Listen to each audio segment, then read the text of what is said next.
Hello, ladies and gentlemen. Welcome back to our third show. This is Just Brian, and I'm Brian Strawser, your host. If memory, good God, hopefully I'll get control of my mouth at some point in my life.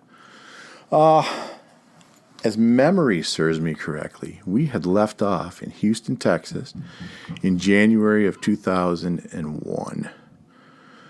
And I had just made the statement that I was ready to get married, something I never thought I'd hear in my lifetime.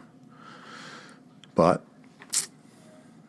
that's the way things go. So we prayed, and boy, when Indians pray, they pray. We prayed for 30 minutes.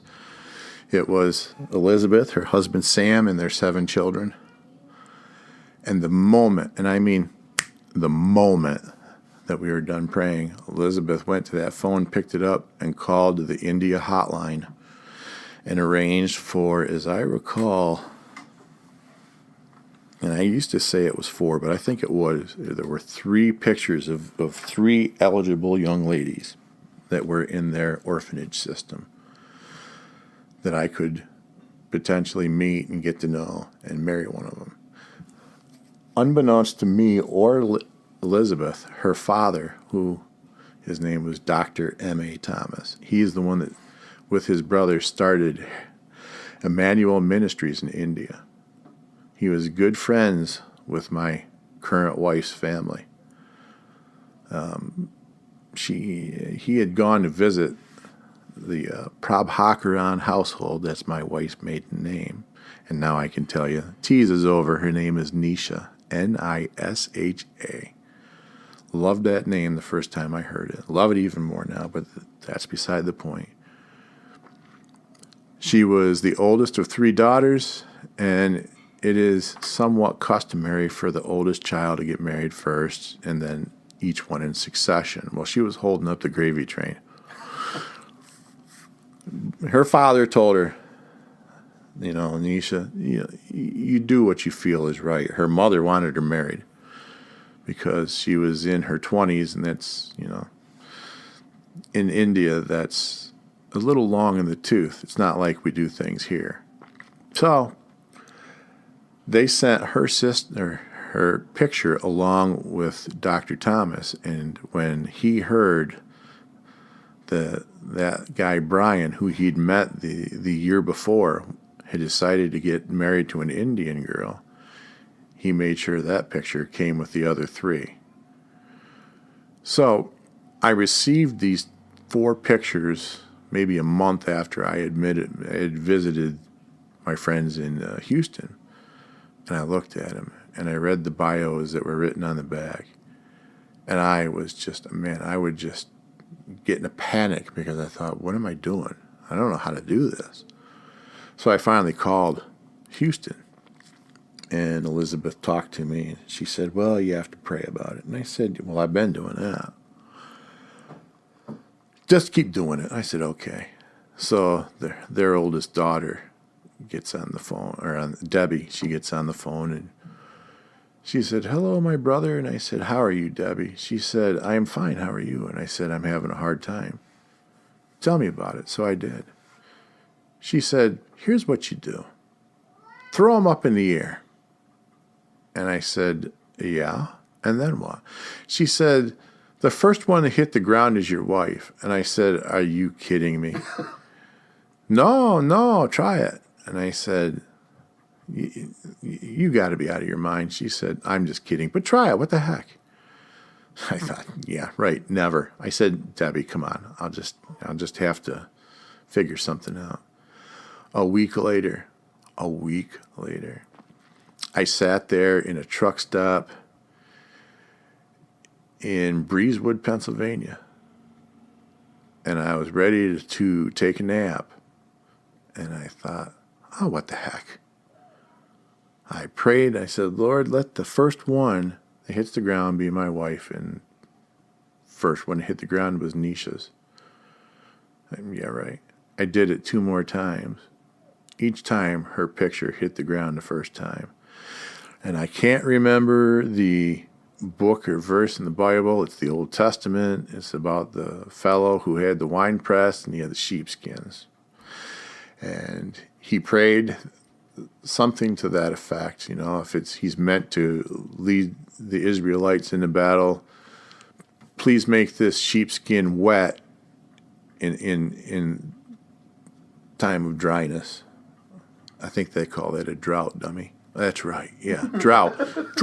So 3 times in a row he prayed that, and 3 times in a row the thing was wet during a drought. Well, I guess it started raining or something, and then there was dew at night. So he prayed that during night, when all the dew hits, that the sheepskin would stay dry. 3 nights in a row it stayed dry. So I thought, maybe that'll work for me. So I prayed, Lord, let that picture that hits the ground the last time of the 4, let that be the one. 3 times in a row, that was Nisha's picture.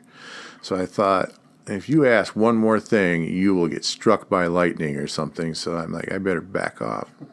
I said, that's it for me. And I had already said, I love that girl. There was something about that picture. There was an uncomfortableness or an irritation about it. You know, she was smiling, but she had her head cocked a little bit and kind of almost like a glare with her smile. And she was holding on to her sari. It's what you see the Indian women have, that wrap. And she was holding on to the side of it like she was about to tear the fabric. So I could tell she wasn't happy having to take this picture. But something about that just appealed to me. Maybe it was my short temper and easy irritableness.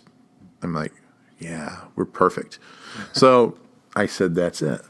I told Elizabeth, and she said, I will get right on it. You keep that picture, send the others back. Fine, I sent the others back. It was almost 3 months before she would take my call. She said, I'm not marrying a white man. And I thought, hey, shades of Virginia again. But go back to show 1, you'll get what I'm talking about. So 3 months. And I'm like, maybe I made a mistake. So finally, I called down to Houston, and she said, here's a phone number for you. Here's the international code. Nisha said she will talk to you. You can get to know each other. Now, what I didn't know is that she had gone through this whole thing. She didn't want to leave her country. She didn't want to marry somebody who wasn't Indian. And luckily, my now mother-in-law and youngest sister-in-law were in my corner. They rallied for me. What's wrong with that? He's cute. He's this. He's that. She said, look at him. He's American. He probably can't grow a good mustache like a Southern Indian. So she's right. My beard's always weird. And it used to be I got brown hair. I'd have a red beard, but now I have red and gray. There's no justice. Anyways, so she finally agreed. The first time I called, I talked to her youngest sister because she wouldn't talk to me. I would hear her in the background, ask him this, ask him that. But it was all in Hindi or Malayalam, which is the tongue of Kerala, which is one of the states where her family's from.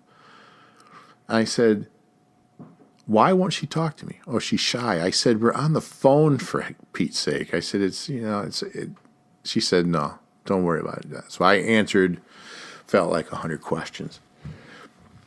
I guess I passed the first test because after that, when I would call once a week on a Saturday, she would talk to me. That was when I entered, basically it was a 9-month job application because she asked me everything under the sun, and I answered as thoroughly as I could. And I realized I really wasn't asking her any questions. It was towards the end of the process. I said, can I ask you a question? She said, when you get here. And I thought, but she said, okay, I got to go by. I'm like, okay. Hope that's not shades of things to come. It was. I have learned after close to 16 years of marriage now that it's just easier if I, for the most of the part, say just, okay. sometimes I screw up and act like I'm in charge, and I learned I'm not. So, anyways, if you're married and you've been married a long time, you know it's all good. So, moving on, we're starting to plan when I should go there. 9/11 happened, and it just turned everything on its ear.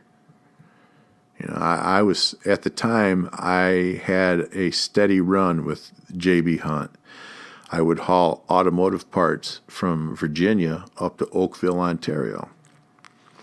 And I remember I was in West Virginia the day that I listened to the radio. Here's a tip of the hat to a radio show called John Boy and Billy. I would happen to be listening to their morning show, and one of their people cut in and said, I have to tell you this news. There was a plane that just crashed into one of the Twin Towers. And, of course, we're all holding our breaths. We're thinking, well, maybe it was an accident. Maybe it was a smaller plane. Maybe. What, 10, 15 minutes later, his memory serves me, the guy came back in. He said, another one just hit the second tower, and we all knew. If you were alive then, you knew. There was no accident. We were at war instantly. And reactions are funny. I watched people just break down and bawl. I watched people go into a panic. One of the guys that I drove with lived over by Shanksville, Pennsylvania. And when he heard that, he said, I got to go. And off he went. Well, and he didn't know that there was going to be that fourth plane corkscrew into the ground. And it did. Not 15 minutes from his house. So we were personally touched by that. I had friends, one that was in Dearborn, Michigan, and watched the Muslim community give their children candy and cakes and dance in the street, screaming and singing Down with the Great Satan. I guess that would be us. I had friends that were sitting on the Jersey Shore watching the impact, and they watched the buildings come down. I had other friends that were down in Virginia, not too far from the Pentagon, where that other plane hit. It was all around us. So, and it's funny, I run into kids that were either small children or weren't even born then now. It's amazing to me. I can't process in my mind just how long ago that was. But that also changed all our plans for me going to India. So I had to think, when's this going to happen? Well, it turned out that I went to India. It was July in 2002 I left. And my plan, this was bad on my part. My plan was to get married on my birthday, which is July 6th. And I thought, man, that would be cool. And it would also be impossible to ever forget your wedding anniversary. But that was a Saturday in 2002. And the custom is you have to have an engagement ceremony in India. So that was my birthday, the engagement ceremony. Let's see. We were married on the 10th of July. So Saturday, Sunday, it was a Wednesday. Hotter than blazes. It's like being naked in Phoenix, Arizona, slathered in vegetable oil. Hot. Just bad for a pale German Irishman like myself. But they had air conditioning. Kinda. We get walking in that direction from the room that I was staying in to this big hall where we would be married. And it was on the second floor. And I'll never forget this as long as I live. I got to the end of this balcony where I had to turn 90 degrees and walk down the other section of the balcony to turn left into this great hall room where we'd be married. And as I made that 90-degree turn to the right, I froze dead in my tracks. And I couldn't move. And I thought, what the heck is going on here? And I literally, it was like when I tried to raise my hand back in 1999 and accept Christ. I said, it's got to be the same thing. This must be good, or something, or somebody wouldn't be stopping me. So somehow I managed to move the next foot, and after that I was fine. Well, we get in there, and I learned this was also the harbinger of things to come. My wife was late to her own wedding. It turned out that she was really hungry when they were trying to give her makeup and style her hair and everything. She decided it would be a good time to eat some curried goat with rice. So my wedding started 15 minutes or so late for a curried goat. And whatever. I love her. So we get about 30 minutes into, and yes, listen to me very closely, a 3-hour wedding ceremony. Oh my gosh. 3 hours. Luckily, we were sitting down.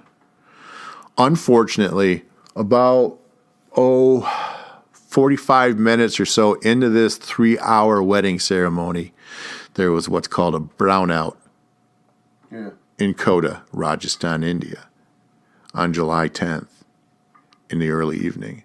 And it was, in that room, over 100 degrees.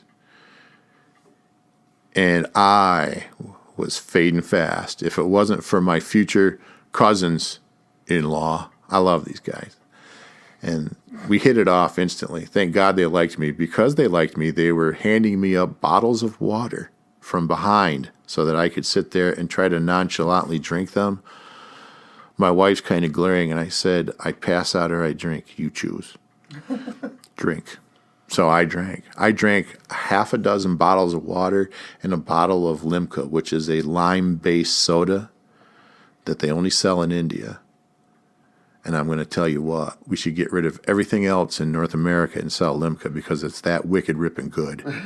But they kept me hydrated. We made it to the end. We signed the marriage license. It was all good. You don't kiss in public. They're devout Christian. You don't, well, Hindu, Muslim, Christian, you don't do that. It's a public display of affection. They kind of frown on those things there. So I didn't even get to kiss my wife yet. I hadn't kissed her yet. She said, you can only kiss your wife. I'm just your fiance at this point. So we go back to my room, and I'm drenched. People, I am drenched. That suit was ruined. I lost 10 pounds during that wedding. And we weighed me. I peeled that thing off. Well, as I did, I was getting the jacket off with help because it was stuck to me at the tie. And Nisha's standing out there in the doorway. And my sister, Elizabeth, the one who arranged everything, she said, go kiss your husband. She said, no, I'm not going to do that. She said, you're married. You have to do more than kiss at this point. Go kiss him. So she shoved Anisha in the room. I walked over. And I said, everybody close your eyes. And they did. And I said, kiss me. No. And I knew that, okay, it'll be all right. So I kissed her. She giggled and ran back out the room to the next room where she had been put her reception sari on. I had bought her a nice, 2 or 3 tone blue sari for our wedding reception. And I get into this Indian apparel that I had chosen. It had the special shirt with the banded collar, and it had the coat and everything with the special cuffs and all the cool sewing. And it had those stupid shoes with the curly tip. Mm-hmm. Holy crap. I wore those shoes once. Never again will I put those things on. It was like a special part of torture. I love the rest, though.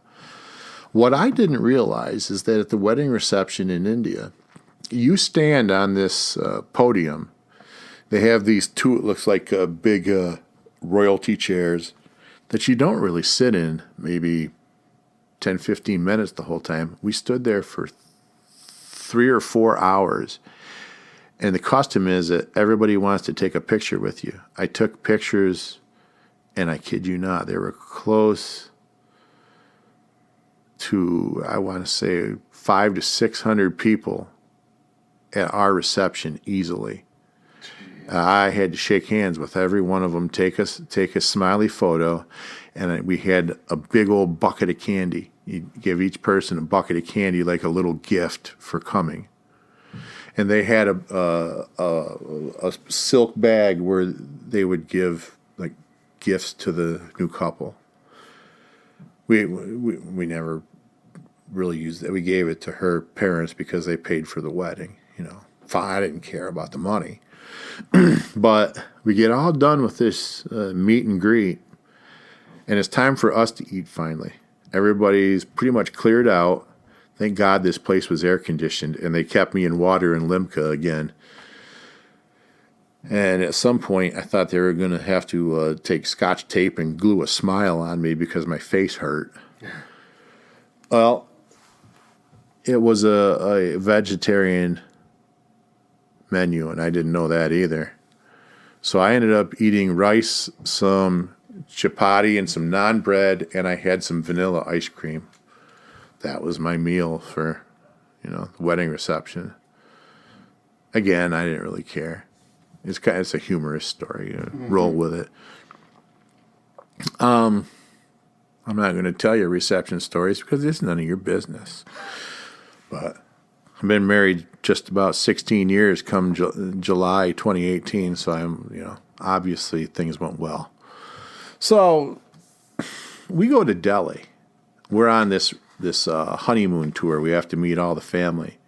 So for just about a week, we're traveling southern India, and we're going every day to 2 to 3 relatives' houses. And then we had this cool hotel room. I actually met an Indian actor while we were there. My wife loved the guy. Said hello and everything. And I think he gave her an autograph. He looked at me and I shook his hand. I said, "Nice to meet you." I'm like, "Dude, I don't know who you are." But there was a whole bunch of people following him around carrying his luggage, so he must have been somebody. So I get the worst case of dysentery I think I've ever had in my life because, and I was warned, never drink the local water here. You can't handle it. When I took a shower one day, I got some in my mouth and I actually gargled it, and I thought back and I thought, yeah, that was the moment. It took about 72 hours for it to cycle, but when it hit me, Nisha's there asleep, and I'm like, I don't want to wake her up, she's sleeping well. Wow. The morning comes, and I think I slept 2 hours out of 6 hours, maybe. Not even that. And I'm gray because I'm so dehydrated and everything. And I'm still running. And she said, "Why didn't you wake me up?" And I said, "Well, you were sleeping." She said, "You could die, you moron." I knew we were married then. So, and remember that whole nurse part I told you about in episode 2? Well, Nisha is a nurse. So she calls her cousin, Rajesh, and says, "Go to the pharmacy, get me this, and this. And she's like rattling this stuff off. And my new cousin, boy, he was back there at our hotel room within 20 minutes. Well, it was like a 10-minute drive to the pharmacy, and he had called while he was riding on his motorcycle, and they had it ready for him, and he came directly there. And she has all this stuff, and I'm like, what's like Imodium? She said this, but take these other things. I said, no, just give me that. Well, it stopped everything, but I felt like I had a cinder block up my rear. Oh. It was the most uncomfortable. I can't describe it. It was like literally like a foreign object, and it was just me inside of me. She said, if you had listened to your wife/nurse and taken these other things, there would have been a gradual process and you'd be okay. But no, you spend 3 more days in pain. So, you live, you learn, you move on. We get to Delhi. And that's where I find out that it wasn't as easy as it was explained to me. She can't just get on a plane and come home with me. So we start the process. And I had to leave her there in Delhi when I got on a plane. It was a few weeks later, like 2-3 weeks. The next time I saw my wife was May 5th, 2004. It took 1 year and 10 months to get here legally. And that's why she and I both find it comical when people say, well, we have to come across the border illegally because it's to better our future. If you did it legally, you could stay here and better your future. But oh no, you want to do it the easy way. So, you can paddle your butt back across the Rio Grande. I don't give a crap if you like it or not. If you're not here legally, you don't belong here. And that's that. Write me hate mail if you wish. Again, you can dial it to briandon'tcare.com or whatever, because I don't. I have zero tolerance for illegal aliens. And yes, they're not undocumented immigrants. They're illegal aliens. Let's not parse words. Don't reinvent the English language. They broke the law. Go home. So, anyways, that's another show. I'll write that down now. Brian makes 1/3 of the population angry. Okay, I got that. Okay. For those of you born on the dark side of the moon, you don't realize that May 5th is Cinco de Mayo, when Nisha arrived. I've been telling people for a decade and a half now, she's the only person that arrived legally into our country that day. And we spent the night over by Sandusky, Ohio. I had driven out from Olean, New York, where I was living at the time, to pick her up in Detroit because I didn't want to wait for her to get to Buffalo. So, I took her to dinner. It was some kind of buffet out there. I don't remember the name of the place, but they had fish that they broiled it instead of deep frying it. They had prime rib that was pink and bloody, and she looked at that and she started crying. And I said, honey, what's the matter? She said, it's raw. They don't cook the food here in America. I will surely die. And then she called her mother on the payphone, started crying again. I have come to America to die. And I'm thinking, this is not a good start. But we get a bunch of donuts the next morning and some chips, and we're good. First thing we do when we get back to Olean, we go to Tops grocery store when we hit the international aisle, and everything was okay. So, there's a whole bunch of other stories that we'll share some other time. I just hope and pray that you guys will have enough interest in this that we'll be able to make something here. Maybe this will last a few years. I haven't even told you about going to college and retiring in the year 2015. We'll just save that for another story. I'll make notes here because there's some funny ones, and there's some funny trucking stories that I have to share with you that your children can't hear. I'll let you know. I'll give you the do-do-do-do-do-do-do tune. I'll give you 5 seconds, and then I'm rolling. So for now, let's just part company. It has been wonderful. I look forward to many more of these shows with you. My name's Brian Strawser, and this is Just Brian.